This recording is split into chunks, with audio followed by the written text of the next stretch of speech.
My name is Joanne McDonald, and I am one of the world's leading authorities on the Scotchtown Ten Pennies and Raiders fastball teams. The other person being the coach, Bill Williamson. When our committee first looked at the sheer prowess of these teams, and the fact that many of the core players came back year after year, we decided that all 4 Maritime Championship teams would be honored in one fell swoop. But it soon became apparent that through time, and I think the odd beer being drunk, many of these teammates could not recall who actually played on what teams. Thus began my odyssey, and I made it my personal mission to fit the pieces of the puzzle together. Throughout it all, my main mentor was the coach for all 8 seasons, Bill Williamson, and I want to thank him personally for all his assistance.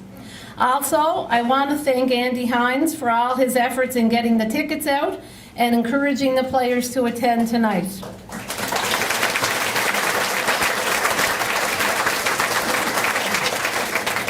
All in all, I met some wonderful people on my journey, and I thank them all for their assistance. Now just get comfortable, because remember, this is 4 championship teams. I spoke to countless players who provided valuable clues as to who played in each of the championship seasons. In addition, I researched the teams at the Cape Breton Post archives at CBU. For anyone who's ever done this type of research, you'll know that it's a very tedious and time-consuming job.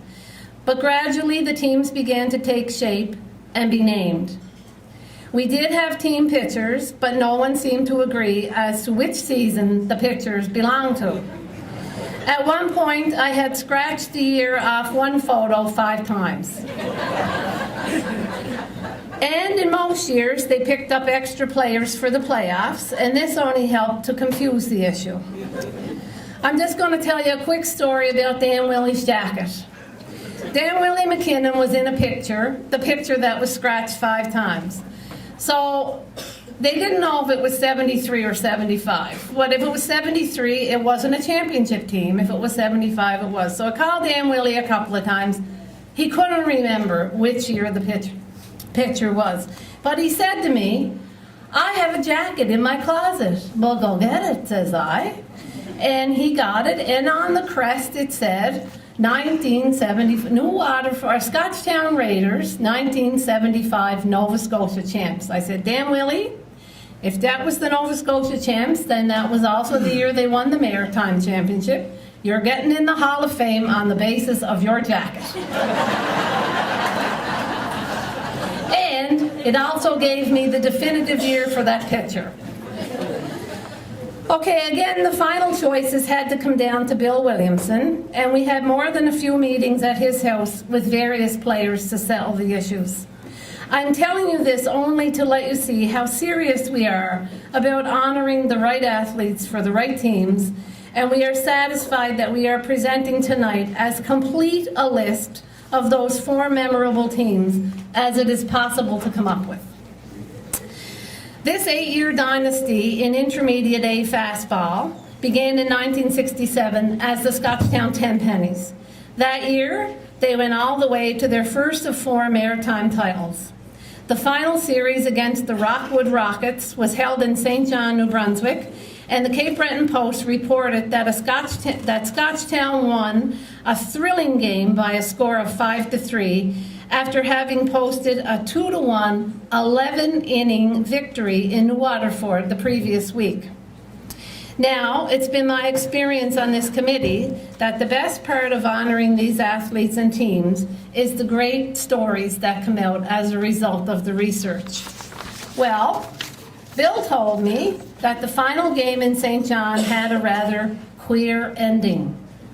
It was the last inning, and Rockwood was at bat.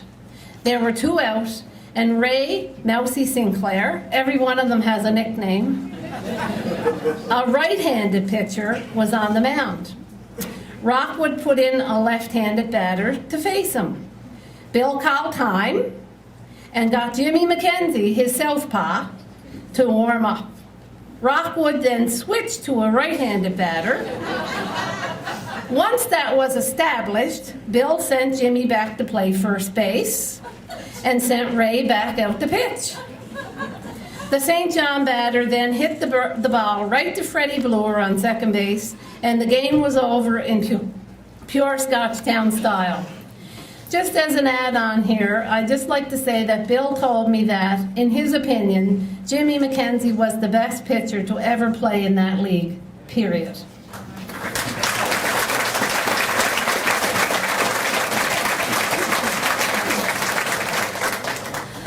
Over the following years, the name changed to the Scotchtown Raiders, a banner they played under until the team disbanded at the end of the 1975 season. Over those 8 years, they were a virtual force to be reckoned with, winning no less than 5 Cape Breton championships, 4 Nova Scotia championships, and 4 maritime titles. This well-oiled machine was captained all 8 of those years by the same dedicated core coaching staff of Bill Williamson, Timmons Sr, and Duncan. The 1971 team, having won the Nova Scotia title, was awaiting the winner of the New Brunswick and PEI series so they could advance to the Maritime title series once again. Then word came down that those 2 teams never completed their series within the allotted time, so the Maritime title was awarded to the Raiders by default. Hey, we'll take the titles wherever and whenever we can get them. Many teams over those years were desperate to beat the Raiders, and this story from the 1974 series will show just how far that desperation went. That year, the Nova Scotia Championship was being held in Brookfield, near Truro, and the Raiders game was rained out earlier in the day. Well, sir, they dried the field out by spraying it with gasoline, and then rescheduled the game for midnight. That game ended around 2:30 a.m. with the Raiders' victory, and they were then told that they had to play their next scheduled game at 10 a.m. No problemo. They finished up that day as Nova Scotia champs and then continued on their journey to their 3rd Maritime Championship.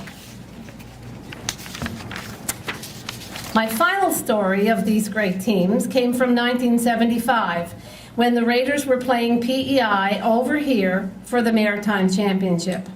Well, the Raiders won their first game handily, but PEI said, never mind, tomorrow we'll have our ace pitcher on the mound. He's coming over here for tomorrow's game, so you guys had better get ready. Well, the next day, PEI batted first and did nothing. In the bottom of the first inning, the first Raiders batter got a hit, and the next 4 batters got home runs off the PEI ace. Needless to say, PEI got routed, and the Scotchtown Raiders had their 4th and final Maritime title. After 1975, the Raiders broke up. They were told by Softball Nova Scotia that they had to play senior ball because they were too strong for intermediate. The irony of this was that they often beat the senior teams that they played for practice along the way. The players then all dispersed to other teams. Some went to Glace Bay, others played for the local Hawks and Red Devils, to name a few. Bill told me there was always great camaraderie among the players. There was never an argument. This exceptional dynasty from our community was made up of 7 core players who played on all 4 Maritime Championship teams, as well as all 8 seasons. These included Jimmy MacKenzie, Ray Sinclair, Melvin Bickerton, Freddi, Louis Copan, Ken Timmons Jr., and Ray MacIsac. That would be not Ray Onions MacIsac. There was a lot of confusion over names. They were bolstered for 3 of these championship seasons by the powerhouse players Byron McKinnon and Bernie Timmons. 29 other incredibly talented players joined them for 1 or 2 of those memorable seasons, whom we will introduce you to shortly. Ladies and gentlemen, it is with great pride and a personal privilege for me to introduce you to the men who comprised these 4 remarkable teams. I'll call the players' names individually for their certificates, and you can come up and get them. Please save your applause until the end. This is going to take a while. And I'd just like to say, if any of the players are not here and somebody here can take the certificates for them, please do so. I'll be delivering them all summer otherwise. Okay, here we go. Jimmy MacKenzie, 1967 10 pennies.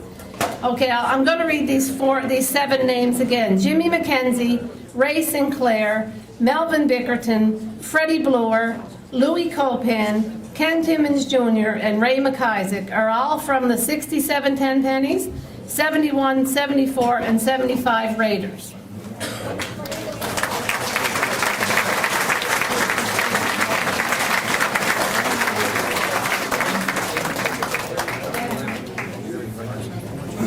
Okay. Yeah, and just to say that if all the Raiders and 10 pennies teams could wait until the end to go in and get their picture taken till we finish the last athlete, otherwise there'll be half the crowd will be gone. So wait until the end of the ceremonies to get your picture taken. Okay, then there's Bernie Timmons and Byron McKinnon, who were on the 67 10 pennies. Bernie Timmons was 67 10 pennies, 71 and 74 Raiders.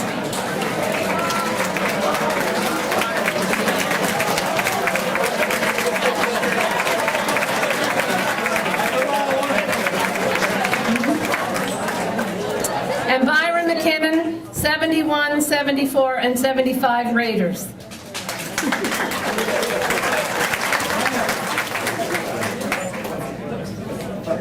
He is a force to be reckoned with.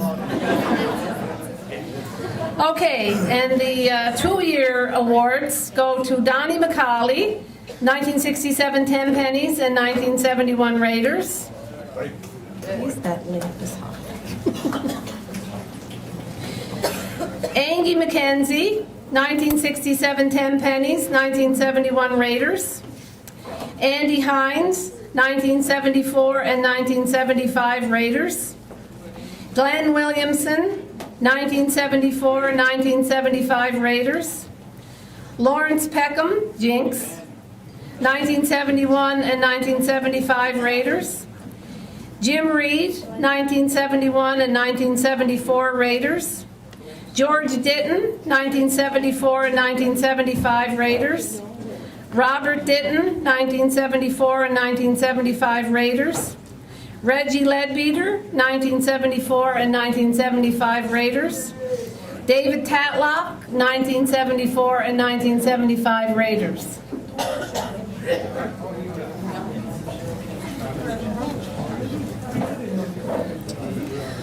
Okay, and the players who played in single years: Sandy MacKenzie, 1967 10 pennies. And there were so many MacKenzie brothers that played that I asked Sandy how come his brother Benny didn't play. He said, "I am Benny."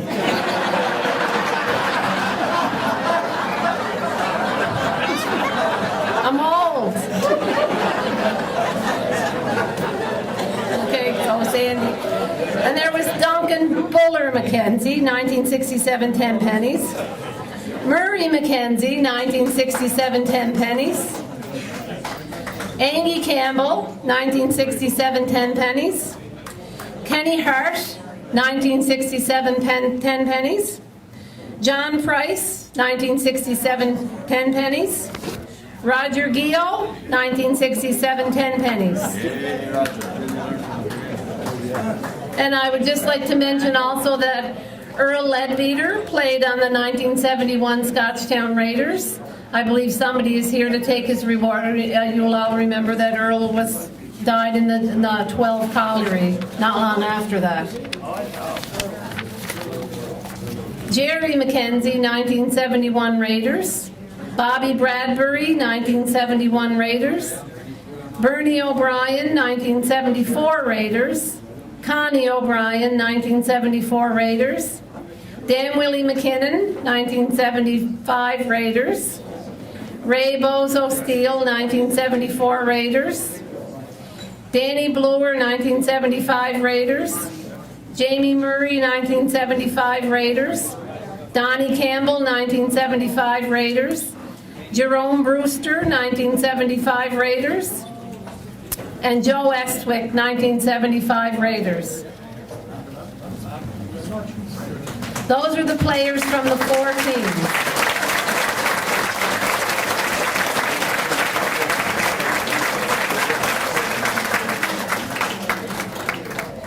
Then the coaching staff. The 3 names that I mentioned were there for all 4 years. Bill Williamson, Ken Timmons Sr., and Duncan Bloor Sr., 1967 Ten Pennies, 1971, 74, and 75 Raiders.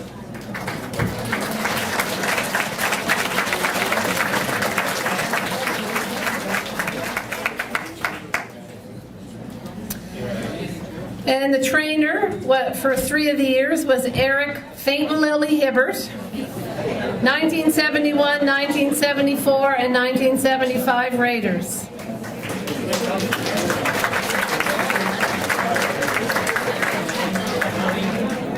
In 1975, they added a statistician. You know, it's a good thing this team stopped because they just kept adding people every year. The team statistician for 1975 was the late Jimmy Mears.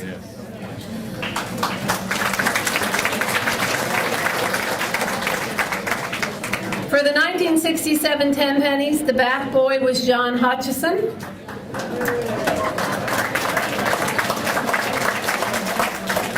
And for the 1974 and 75 Raiders, the bat boys were Roland Williamson and Duncan Bloor Jr., Dubby Bloor.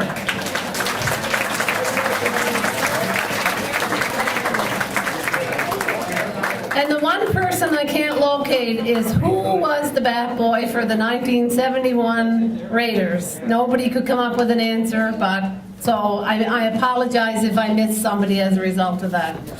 That's it. Thanks. Congratulations to those teams.